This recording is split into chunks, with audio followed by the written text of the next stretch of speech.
Number 2 पर आते हैं, क्या अब मोदी नहीं पर आरएसएस चलाएगा देश को? मोहन भागवत ने क्यों मारा यू टर्न? मोहन भागवत जो कह रहे थे, मोहन भागवत कहे कि कोई अपने आप को सुपरमैन ना समझे। मोहन भागवत ने कहा कोई अपने आप को भगवान ना समझे। मोहन भागवत ने यह कहा विपक्ष को कोई अपना दुश्मन ना समझे। और दशहरा के दिन कहते हैं कि बटोगे तो कटोगे। क्यों? क्यों ऐसी नफरत क्यों इस देश के अंदर? क्या यह देश किसी के बाप की जागीर है? ऐसी नफरतें क्यों फैलाई जा रही है इस देश के अंदर? हकीकत यह है कि मैंने उस वक्त भी सवाल खड़े किए थे कि अगर नरेंद्र मोदी गलत थे तो 10 सालों तक मोहन भागवत कहां थे? आज बड़े बड़े संस्थानों पर आरएसएस का कब्जा हो चला है, चाहे वह शिक्षा संस्थान हो, राज्यपाल हो, लेफ्टिनेंट गवर्नर, हर जगह आरएसएस का कब्जा है। जम्मू कश्मीर के लेफ्टिनेंट गवर्नर कौन है? मनोज सिन्हा, कट्टर आरएसएस। संस्थानों में, शिक्षा में, यूनिवर्सिटियों के अंदर कौन है कुलपति या प्रोफेसर? बड़े बड़े आरएसएस के लोग हैं। पेपर लीक करता है कौन? इन्हीं के लोग। घटनाएं घट रही हो उसमें आरोपी कौन? इन्हीं के लोग। क्या यह एकजुटता को नहीं दिखा रहा है? अगर आरएसएस को मोदी पसंद नहीं तो 16,000 बैठकें हरियाणा के अंदर क्यों? क्योंकि यह एक दिखावा था। इन लोगों का मकसद था, सिर्फ फर्क इतना था कि आरएसएस पर्दे के अंदर से सब कर रहा था, मोदी ने पर्दे के बाहर सड़क पर ला दिया। सिर्फ यही फर्क था। और अब खुलेआम आ गया। अब खुलेआम मंच से मोहन भागवत का यह कहना अब समझ में आया कि मोहन भागवत को उच्च स्तरीय सुरक्षा क्यों दी गई। अब समझ में आया देश को। अब समझ में आ रहा है कि उच्च स्तरीय सुरक्षा क्यों दी गई है। उनके पास तक कोई पहुंच नहीं सकता। अब कई लेयर के सुरक्षा है उनके पास। जो प्रधानमंत्री को सुरक्षा होती है वह सुरक्षा मोहन भागवत को है। कौन है मोहन भागवत? कौन है? इस देश में क्या योगदान है? आजादी में योगदान था या इस देश में लोगों को रोजगार दिलाने के लिए योगदान है या इस देश को आगे लेके जाने के लिए योगदान है? हाँ, योगदान है नफरत के लिए। हाँ, योगदान है हिंदू राष्ट्र के लिए, क्योंकि उसी पैटर्न पर वह चलते हैं। जो देश सवर्णों का देश हो, जो देश हिंदू मुस्लिम सिख ईसाइयों का देश हो, उस देश को हिंदू राष्ट्र बनाने के लिए किसी भी हद तक जाने को तैयार है। इसी का एक नमूना है सत्ता। क्योंकि अगर कानूनी तौर पे करेंगे तो इनको 75% राज्यों में इनकी सरकार चाहिए, सहमति चाहिए। 75% राज्यों का सहमति चाहिए और पूर्ण बहुमत चाहिए दिल्ली के अंदर, पार्लियामेंट के अंदर।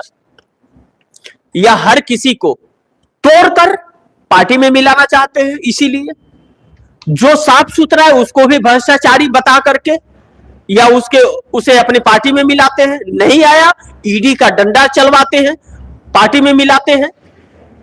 राज्यों में दूसरे की सरकार है, तोड़ लो, तोड़ करके अगर वह नहीं आते उनको जेल में डालने का धमकी तो दे करके वह अपनी सरकार बना रहे। यही मकसद है। इसलिए यह सारी चीजें हो रही हैं, क्योंकि इनको अगर हिंदू राष्ट्र बनाना है 100 साल पूरे होने, आप दर्शक ध्यान रखिएगा, आरएसएस के 100 साल 2025 में पूरे होंगे। उस वक्त तक, उसी वक्त के लिए यह नजारे दिखाए जा रहे हैं। कहीं ना कहीं यह बातें इसमें निकल करके आ रही हैं, क्योंकि जिस तरह से यूटर्न मार रहे हैं मोहन भागवत, जिस तरह से मोहन भागवत का जो सलूक इस वक्त हो रहा है, यह दुर्भाग्यपूर्ण है। यह सत्ता में रहे तो यह अपने मकसद में कामयाब है। जिस दिन सत्ता से उतरे नानी याद आ जाएगी इनकी। लेकिन नीतीश और नायडू टस से मस नहीं हो रहे हैं। और यह आग कितनी फैलेगी नायडू के ऊपर क्या प्रभाव पड़ेगा, नीतीश के ऊपर क्या प्रभाव पड़ेगा, यह तो आने वाला समय बताएगा। लेकिन यह देश कहीं ना कहीं बांग्लादेश के राह पर निकल पड़ा है, इस चीज से इनकार नहीं कर सकते। इसीलिए जेपी नड्डा और अमित शाह कहते थे कि क्षेत्रीय पार्टियों को समाप्त कर देना चाहिए, और राहुल गांधी के रहते, कांग्रेस गांधी परिवार के रहते इनकी दाल गल नहीं पा रही है। इसलिए चाहते हैं किसी भी कीमत पर कांग्रेस की सत्ता नहीं आनी चाहिए। कांग्रेस की सत्ता अगर आ गई तो यह अपने मकसद में कामयाब नहीं हो पाएंगे। और क्षेत्रीय जंग जो इंडिया गठबंधन में, वह कांग्रेस को ही कमजोर करने में लगे हैं, उससे ही बार्गेनिंग कर रहे हैं। तो यह देश राजनीतिकरण हो चला है। इसीलिए मैंने कहा कि देश राजनीतिकरण हो चला है, और यह राजनीतिकरण इस देश के लिए कितना घातक होगा आने वाले समय में पता चलेगा। अभी तो बेरोजगारी और महंगाई और भूखमरी का आलम झेल रहा है यह देश, आगे अंग्रेजों के हाथों में जब यह देश था उस समय जो हाल था उससे भी बदतर हो जाएगा, क्योंकि इन लोगों का साथ उद्योगपतियों से है, और उद्योगपतियों को यह देश सौंप देंगे। फिर बाद में जो सबसे बड़ा पैसे वाला होगा वही देश चलाएगा। ऐसे हालात अगर होंगे तो क्या होंगे आप दर्शक समझ सकते हैं इससे। लेकिन आरएसएस अब खुल करके आ गया है कि पुलिस का इंतजार मत करो, बटोगे तो कटोगे। यह नारे क्यों लग रहे हैं, क्यों लग रहे हैं यह नारे? क्या 19% मुस्लिम जो हैं इस देश के अंदर, वह 19 करोड़ 130 करोड़ पर भारी है? क्या वह इस देश के नागरिक नहीं है? सब हैं। लेकिन हिंदू और मुस्लिम बता करके इनकी राजनीति चल जाती है, उकसा जाते हैं। किसी गांव में 10 घर है मुस्लिम का और 5000 घर हिंदू का है।